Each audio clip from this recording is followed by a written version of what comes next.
Imagine this, you hop on a train in Shanghai and travel north for about 3 hours until you reach a town called Boeing. At first glance it looks like just another industrial region, but hidden there is one of the most incredible, fascinating, and to many controversial factories in all of China.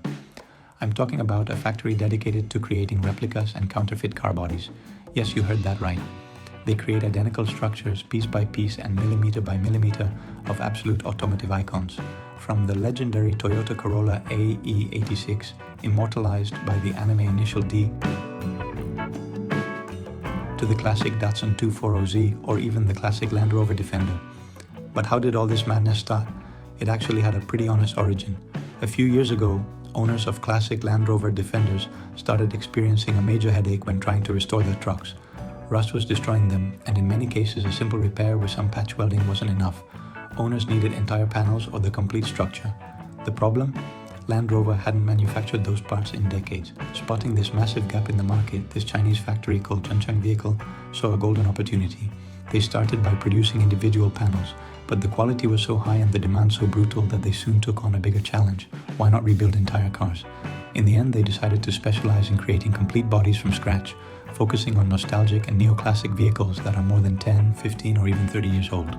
The manufacturing process behind these woes is a mind-blowing mix of heavy tech and pure craftsmanship.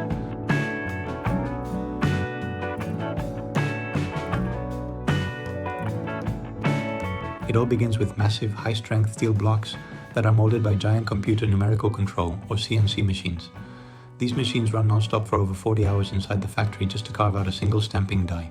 But the machine only does the rough work. Once that process is done, the human element takes over. Specialized workers hand polish each die for 6 to 8 consecutive hours until they achieve a perfect mirror finish. This requires absolute skill and millimetric precision, as the margin of error they work with is just a few tenths of a millimeter. If they grind down or polish just a tiny bit too much, the entire die is ruined, and they have to scrap the block and start the whole process over from scratch. Once the dies are ready and perfectly calibrated, they move to the press line. This is where high-quality galvanized steel sheets are placed, and pay attention to this technical detail.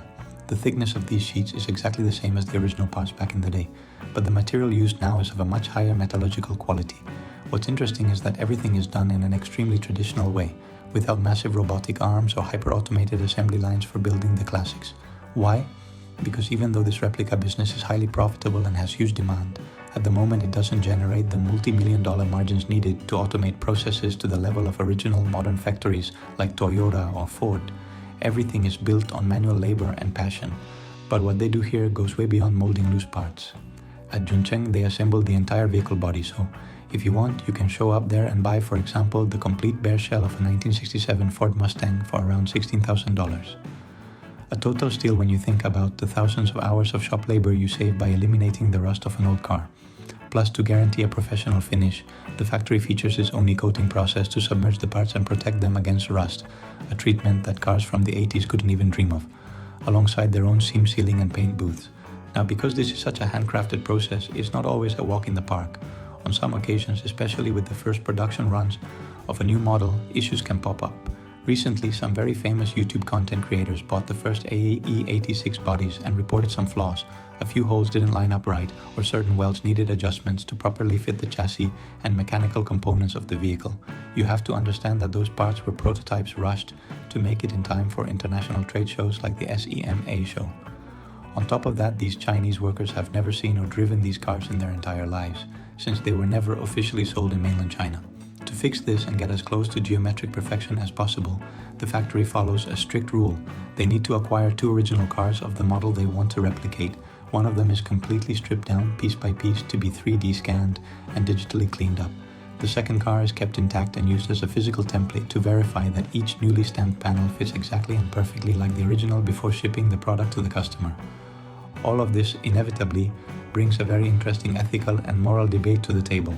Is this an honest manufacturing practice aimed at saving car culture, or are we looking at a blatant counterfeit that should be banned due to copyright laws? What do you think? Let me know down in the comments. If you ask me, I believe that yes, technically it is a replica or a counterfeit, but not a complete or malicious one. They aren't selling you a fake car with a fake engine and a cloned VIN number. They don't make engines, suspensions, wiring harnesses, or electrical systems. They are selling you solely the metal shell, the skin of the vehicle. And honestly, this can be an incredibly valuable tool for true classic car lovers. The There are restoration projects that get stuck forever because vital parts of the inner structure are completely eaten by rust, and it is materially impossible to find original ones in a junkyard. In that sense, I see a brilliant commercial logic and a completely honest utility to keep the cars we love alive. However, there's another side to the coin that maybe I'm not so sold on. What I don't really like is when these complete bodies of legendary cars like the Hachiroku, the technical name for the Toyota Corolla AE86 or the legendary Mustang, are used to throw a modern chassis underneath with electric powertrains, digital suspensions, and current electronic driver aids. When you do that, in my opinion, the essence, the soul, and the original meaning of driving a classic car are completely destroyed. The magic of those vehicles lies in their imperfections, their mechanical feel, and the difficulty of pushing them to the limit. Therefore, if a responsible use is made of these parts to bring a dying classic back to life, it seems like a blessing for the automotive world. But as always happens in life, there will be people who misuse them to create soulless clones. Despite the divided opinions, the market has already delivered its verdict, and it doesn't seem to care at all about the ethical debate. The business operates in a very clever legal grey area, by not including the original brand logos or badges. And since these vehicles easily exceed 25 years of age, intellectual property laws become blurry. In fact, when it comes to high-end collecting and auctions, the Chinese origin of the metal is no longer a stigma. Recently, at the prestigious Barrett-Jackson auction in the United States, a classic Ford Bronco built on one of these Chinese factory bodies sold for the staggering amount of $400,000. That proves that builders and buyers value the opportunity to work on brand new, rust-free metal. To date, the factory has produced and shipped over 600 Ford Bronco bodies to the US market with massive success. And the factory has no plans of stopping there, because they already have the massive infrastructure, the giant presses, and the experience of manufacturing replacement panels for modern Chinese brands and current trucks like the Ford F-150 or the Toyota Hilux. Jumping into new classics is highly feasible for them. In fact, if you're wondering what their future plans are and what models they are currently manufacturing, hold on to your seat.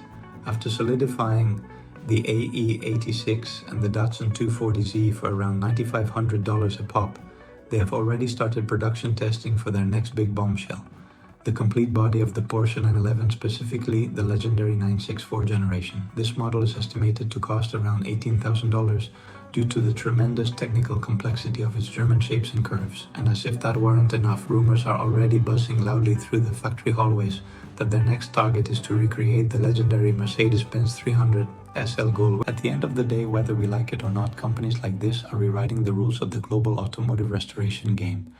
They allow us to dream that maybe our four-wheeled heroes from the 80s and 90s will never truly die, reminding us that as long as there is metal, molds, and enthusiasts willing to weld, car culture will keep rolling down roads all over the world.